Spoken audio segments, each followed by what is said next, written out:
kapatid, invited tayo ni Kuya Randy pala sa mamayang picnic.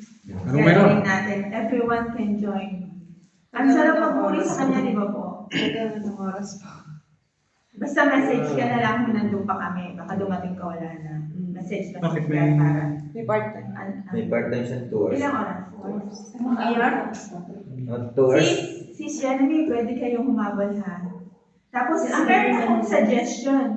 Sis sama kayo sa Baldabar ba yun? Baldabar. Sa likod. Saan? Tapos, Malapit meron akong malapit sa Ereboni. Ano po?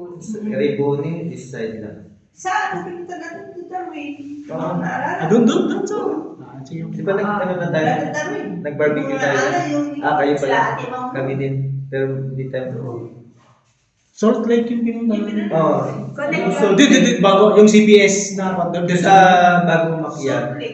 Bigay mo sa kanya yung ano. Address is- Hindi, sa Bartabar, alam ko yung Bartabar, yung parang lagoon. Oo, yun.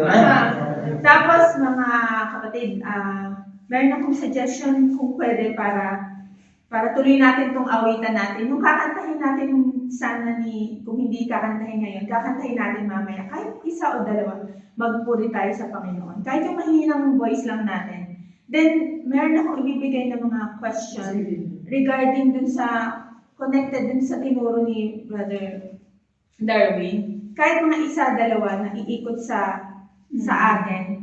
Sharing. Para instead na pag-usapan natin yung mga iba't ibang mga bagay, pag-usapan natin si God. Di ba? Okay na ba sa inyo? So, yun lang. So, itutuloy natin yung konting kantahan, then prayer, then question and answer. Sa atin. Pwede rin Okay, tayo sharing. mag-jogging to. Kung kaya na pa, mag-jogging, di ba?